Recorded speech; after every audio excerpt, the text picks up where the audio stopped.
नमस्कार। तथ्यों और तर्कों के आधार पर इतिहास को समझने समझाने के सिलसिले सच का सामना में आपका स्वागत है। मैं हूं मुकेश कुमार। दोस्तों, अयोध्या के मंदिर मस्जिद विवाद को लेकर तरह तरह के दावे किए जाते हैं। कोई इस विवाद को 500 साल पुराना बताता है तो कोई 150 साल पुराना। ये विवाद कैसे शुरू हुआ, कौन लोग इसके पीछे थे, इसको लेकर भी बार बार मतभेद उभरते रहते हैं।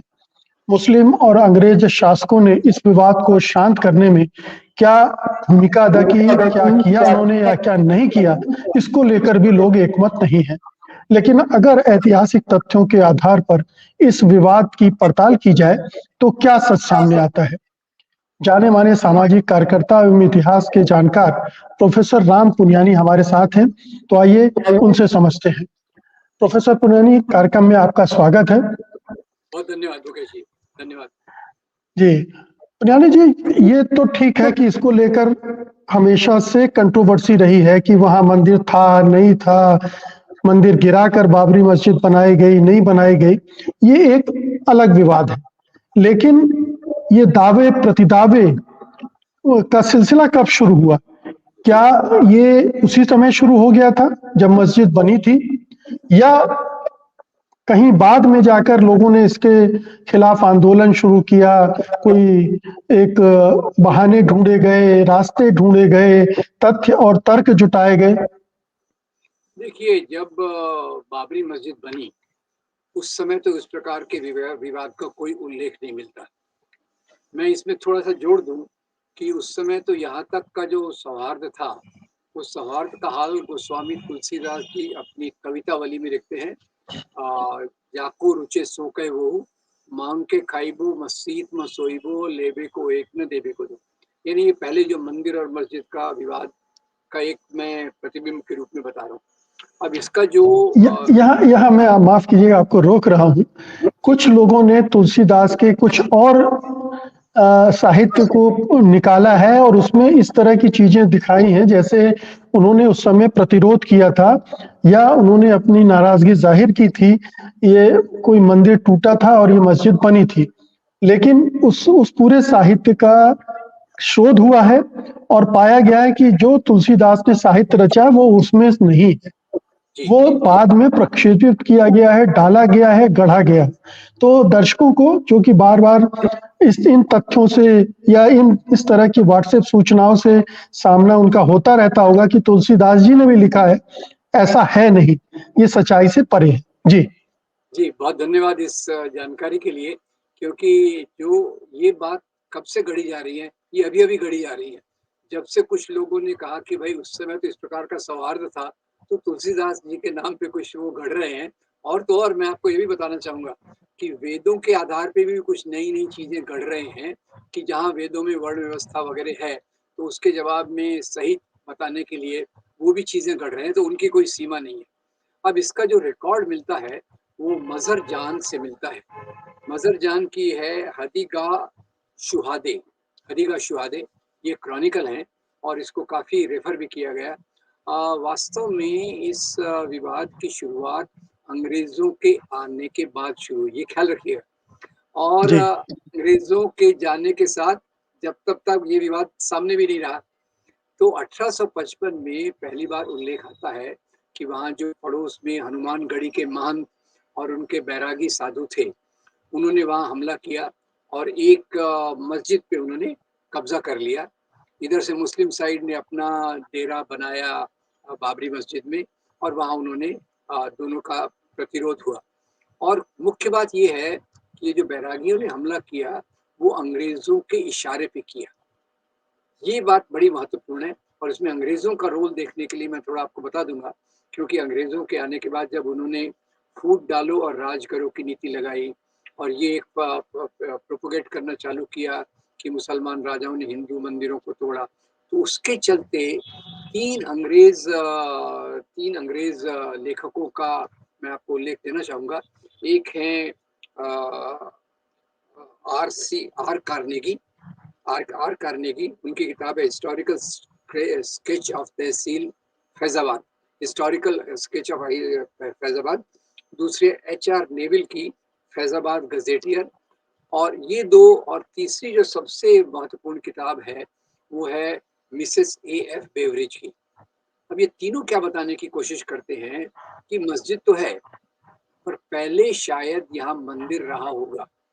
और ये मिसेस ए एफ बेवरिज में बहुत क्लियरली मिलता है कि उन्होंने जो बाबर के मेमोयर्स, बाबर की जो स्मृतियां हैं, बाबरनामा। बाबर जी। उसका जो अनुवाद किया, तो उसमें एक फुट नोट डाल दिया बाबरी मस्जिद का, जहाँ उल्लेख आया उन्होंने एक फुट नोट डाल दिया कि क्योंकि यहाँ यहाँ मस्जिद है, पहले शायद यहाँ मंदिर रहा होगा। और एस गोपाल वगैरह की जो किताब आई थी, उन्होंने इसको अंडरलाइन किया था कि ये यहाँ ये एक तरीका था अंग्रेजों का यहाँ शक डालना और फूट की प्रक्रिया को शुरू करना।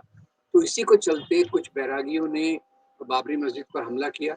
1855 में ये हमला दोनों के बीच में हुआ, हिंदू और मुसलमानों के बीच में। तो यहाँ अंग्रेज, पुनियानी जी, अभी आपने एस गोपाल की किताब का जिक्र किया, एनाटॉमी ऑफ कन्फ्रंटेशन उनकी किताब है। वो ठीक इसके उलट बताते हैं कि 1955 में कुछ मुसलमानों ने हनुमानगढ़ी पर धावा बोला, और उनका दावा था कि हनुमानगढ़ी किसी मस्जिद को तोड़कर बनाई गई।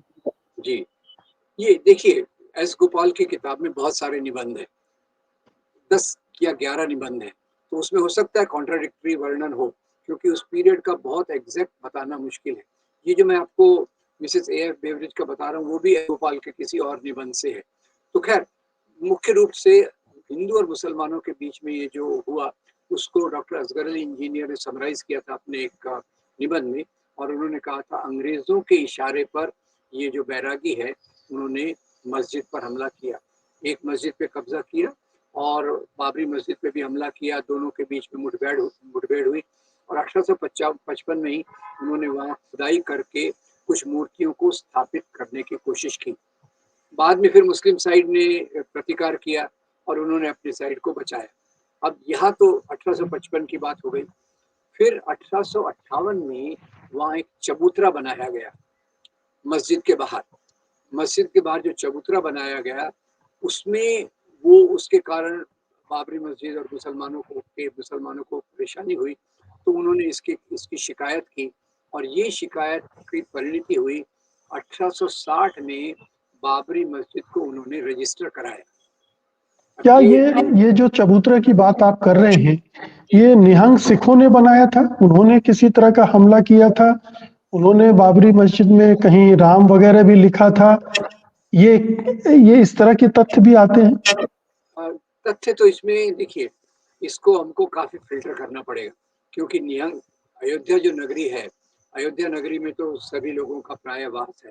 और मुझे तो उस समय बहुत आश्चर्य हुआ जब मैं गया था, अयोध्या का जो मेयर था वो एक सिख था।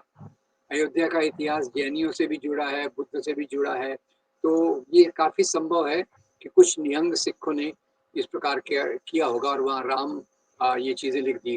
और इसकी शुरुआत का मैं आपका ध्यान दिलाना चाहता हूँ। ये जो 3 मैंने आपको स्रोत बताए, ये जिसमें मिसेस ए बेवरिज का खास है कि भाई उन्होंने, उनके पास कोई सबूत नहीं था ये बताने के लिए कि पहले यहाँ मंदिर था। उन्होंने एक शंका मात्र डाल दी और इसी के चलते फिर 1855 से लेके 1860 तक इन दोनों के बीच में इस प्रकार का ये चला। और जब ये रजिस्टर हो गई तो 1885 तक ये मामला कोर्ट में आ गया और कोर्ट ने फिर उस पे एक मिनट में फिर आपको टोक रहा हूं। मैं थोड़ा और स्पष्ट कर देना चाहता हूं आप ही की बात को कि 1855 के पहले तक इस तरह का कोई विवाद, कोई चर्चा कहीं मिलती ही नहीं है कि कोई मंदिर टूटा था या इस मस्जिद पर किसी ने दावा किया। किसी तरह का कोई अयोध्या में झगड़ा इसको लेकर नहीं हुआ, कोई विवाद नहीं हुआ, कोई दंगे फसाद नहीं हुए। ठीक है। और उसके बाद से ये सिलसिला शुरू होता है अंग्रेजों की एक किताब में इसका जिक्र होने के साथ। जी, अंग्रेजों की एक नहीं 3 किताबें हैं, तीनों जी। जो मैंने बताया, कार्नेगी और बेली और मिसेस ए बेवरिज। और उसके बाद से फिर महंत जो हनुमानगढ़ी के थे, वैसे तो हनुमानगढ़ी का जो मंदिर है उसको भी अवध के नवाब ने जमीन दी थी, पर खैर एक बार वो महंत बन गए तो उन्होंने भी फिर अपना दावा ठोकना चालू कर दिया और उन्होंने कहा कि मुझे यहाँ घर बनाने की इजाजत दी जाए बाबरी मस्जिद के वहाँ, जिसको खारिज कर दिया गया कोर्ट ने, जिसको खारिज किया। और 1860 से लेकर 1885 तक ये मामला थोड़ा बहुत चलता रहा और बाद में मेरे अंदाज से जैसे राष्ट्रीय आंदोलन की शुरुआत होने लग गई, ये मुद्दा पीछे हट गया। जो अंग्रेज़ों की चाल यहाँ तक आई और उसके बाद जैसे ही बड़ा मुद्दा सामने आया आज़ादी के आंदोलन से जुड़ा हुआ और भारतीय राष्ट्र के बनने की प्रक्रिया का, तो इस मुद्दे का बाद में 1949 तक कोई उल्लेख नहीं हुआ। तो जी, इसमें मैं जिस बात को रेखांकित करना चाहता हूँ वो ये कि एक तरफ से अंग्रेज़ों की जो नीति थी फूट डालो और राज करो की, उसकी एक परिणति के रूप में आया और उसकी परिणति को बाद में फिर हिंदू सांप्रदायिक ताकतों ने 1949 में एक रूप दिया और 1980 के बाद एक दूसरा रूप उन्होंने दिया। तो किस प्रकार से सांप्रदायिकता से जुड़ी हुई चीज़ है, जबकि इसके जो क्रॉनिकल हैं, क्रॉनिकल निश्चित रूप से इस प्रकार का कोई संकेत नहीं देते कि जैसे कहते हैं कि ये तो इतने लोगों ने अपने जान की बलि दी, इतने लोगों ने त्याग किया वगैरह-वगैरह, जो उसके उसके विपरीत 1855 से 1860 तक उल्लेख मिलता है इसके बारे में। बाद में ये मामला कोर्ट में घसीटा जाता है और कोर्ट में जिस प्रकार से प्रक्रिया होती है, धीमे-धीमे चलती रहती है, फिर बाद में रुक भी गई। 1934 में एक दंगा होता है अयोध्या में, लेकिन वो गो हत्या की वजह से होता है। जी, अयोध्या के पास के गांव में गो कशी को लेकर कुछ झगड़ा होता है और उससे अयोध्या में भी दंगे होते हैं। लेकिन ये दंगे भी राम जन्मभूमि के नाम पर नहीं होते, मंदिर या मस्जिद के विवाद के नाम पर नहीं होते हैं और ये दंगा भड़कता है, इसमें कोई चर्चा इसका इसका उल्लेख नहीं आता है। 1936 में फिर उलझते हैं लोग। ऐसा कहा जाता है कि ये शिया, लेकिन ये विवाद शिया और सुन्नी के बीच में होता है कि किसका दावा है इस मस्जिद पर, ये शिया मस्जिद है या सुन्नी मस्जिद है। इस तरह की चीजें चलती, लेकिन कोई बड़ा आंदोलन, कोई बड़ा झगड़ा, कोई बड़ा दंगा, कोई बड़ी कुर्बानी की जो बात करते हैं, ऐसा कुछ भी नहीं था। जी। देखिए, आपने बिल्कुल सही कहा कि आज़ादी के आंदोलन के दौरान सांप्रदायिक ताकतों ने एक तरफ मस्जिद में सूअर के मांस को डालना और मंदिर में गाय का डालना और फिर गौ हत्या के नाम पर कुछ दंगे करवाना, ये उस समय का पैटर्न था। उसके चलते हुए बहुत सारे स्कैटर्ड दंगे हुए और आप ये बिल्कुल सही है कि इसमें राम जन्मभूमि का विवाद बीच में कहीं नहीं आया कि भाई यहाँ भगवान राम का मंदिर था, उसको तोड़कर मस्जिद बनाई गई। ये बाद के आंदोलनों में, बाद के नैरेटिव्स में इस बात का उल्लेख कहीं नहीं मिलता। इवन सांप्रदायिक ताकतें जो हैं, उस समय वो किस पर फोकस कर रही थी? उस समय वो एक जैसे मुस्लिम सांप्रदायिकता हिंदुओं के खिलाफ नफरत फैला रही थी, हिंदू सांप्रदायिकता मुसलमानों के खिलाफ फैला रही थी और जो मुद्दे उस समय थे वो गाय, सूअर, मस्जिद के सामने से म्यूजिक बजाते जाना और ऐसा उत्तेजित करना दंगों को भड़काने के लिए। ये प्रक्रिया उस दौरान चलती रही, जबकि मस्जिद और मंदिर का उल्लेख बिल्कुल भी कभी कहीं नहीं आया 1949 के पहले। और न केवल अयोध्या का, बल्कि मथुरा काशी का भी कहीं कोई उल्लेख नहीं आता है। बिल्कुल उनके नहीं आता। उनके बारे में भी कहीं कोई चर्चा नहीं होती। जी, जी। ये और सिलसिला। जी। ये देखिए कि जहाँ तक मुसलमान शासकों का सवाल है, उनकी कोई ये नीति नहीं थी कि मंदिरों को आप तोड़ें और ये बात बाबर की शुरू की जो वसीयत थी, ये तो बहुत मशहूर वसीयत है, अभी भी नेशनल म्यूज़ियम में है। वो अपने बेटे हुमायूँ को क्लियर इंस्ट्रक्शंस देता है, स्पष्ट रूप से कहता है कि इस देश में ज़्यादा लोग हिंदू हैं, उनकी भावनाओं का आदर करो, मंदिरों को मत टूटने दो, गाय की हत्या मत होने दो, ये बाबर लिखता है।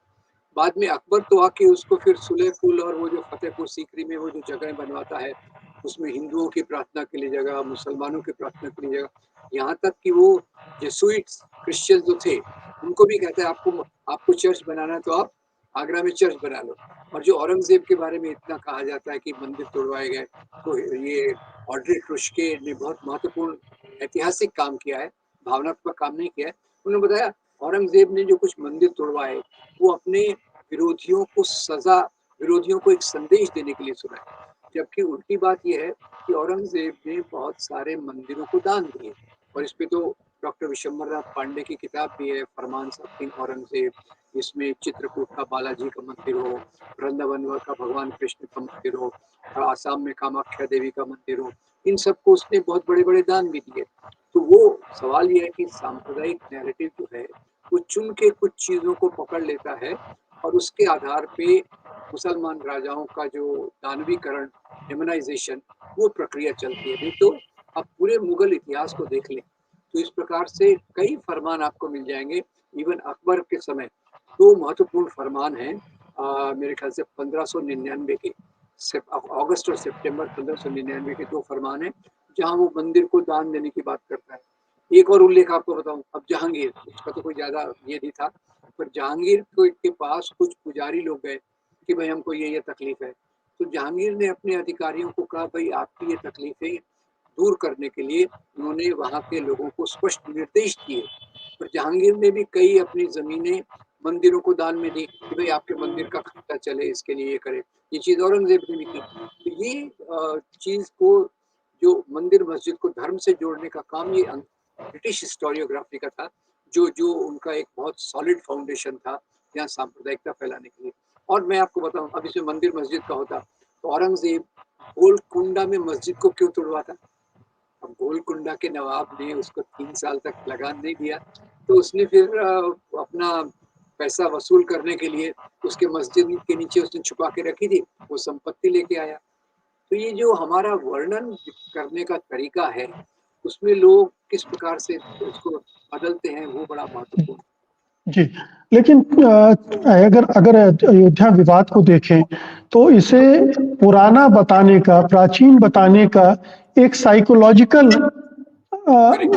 मकसद है कि जब आप किसी समाज को बताते हैं कि 500 साल की गुलामी, 1000 साल की गुलामी, गुलामी का प्रतीक बाबरी मस्जिद, मंदिर ढहा के बनाई गई मस्जिद वगैरह वगैरह, तो किसी भी समुदाय के व्यक्ति की भावनाएं भड़कती हैं और भावनाओं में विवेक शून्य हो जाता है।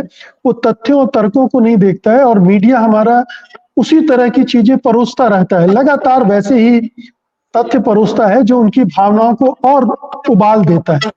तो ये पुराना बताने की जो साइकोलॉजी है किसी चीज को, ये यहाँ बड़ी जबरदस्त तरीके से काम करती है। बिल्कुल, ये जैसे इन्होंने जब बीएचपी वालों ने वो वीडियो बनाया था, भय प्रकट कृपाला, वो जो हमने पिछली बार चर्चा की 1949 के समय, तो उसमें भी उन्होंने यही बताया कि इतने लोगों ने, लाखों लोगों ने राम मंदिर की मुक्ति के लिए आंदोलन किया है, इतने लोगों ने बलिदान किया है, और कितने मुसलमान आक्रांताओं ने इस पर हमला करने की कोशिश की, जिसका इतिहास में किसी प्रकार का कोई सबूत नहीं है। और ये जब जैसे भगवान राम को भी आप देखें, तो भगवान राम के भी जन्म के बारे में आप पूछे तो वो तो फिर यही कहेंगे हजारों साल पुराना, लाखों साल पुराना। अब लाखों साल पहले जब मनुष्य के जीवन का अस्तित्व नहीं था, उस समय तक उसको बोले जाएंगे। तो ये उनका एक तरीका है। जो आपने बिल्कुल सही कहा कि मेरी वही समझ है कि सांप्रदायिक राजनीति का मुख्य आधार ये भावनाओं को, उन्माद को, हिस्टीरिया को मजबूत करना। अभी पहले एक हिस्टीरिया खड़ा किया गया कि हमारे पे अत्याचार हुआ, अभी आज हिस्टीरिया खड़ा किया जा रहा है कि देखो हम एक उपलब्धि प्राप्त कर रहे हैं राम मंदिर को बनाने के रूप में। ये भी एक दूसरा हिस्टीरिया है, एक दूसरा उन्माद है। और मैं आज गलती से टीवी देख रहा था 1 आध घंटा, तो मुझे वही देखा कि राम मंदिर किस प्रकार से चल रहा है। तो जैसे आपने कहा, तथ्य और तर्क एक तरफ है और भावनाएं दूसरी तरफ है। और सांप्रदायिक राजनीति का जो मुख्य हथियार वो लोगों की भावनाओं पे काम करना है, जो मेरे ख्याल से हमारे समाज की प्रगति के लिए बहुत बाधक है। ये हमने पड़ोसी मुल्कों में देख लिया। श्रीलंका में देखिए आप, बुद्ध धर्म के नाम पे भावनाओं को भड़काया गया, वहाँ क्या हाल है वो देख लीजिए। पाकिस्तान, अफगानिस्तान में इस्लाम के नाम पे भावनाएं भड़काई जा रही हैं, वहाँ भी हमने हाल देख लिया। तो ये हमको एक पीछे ढकेलने का रास्ता, भावनाओं के उद्रेक में समाज को डुबो देना, ये समाज को पीछे खींचने का एक तरीका है। जी, तो दोस्तों ये आपको तय करना है कि आप सच के साथ जीना चाहते हैं या मिथ्या दुष्प्रचार के साथ जीना चाहते हैं।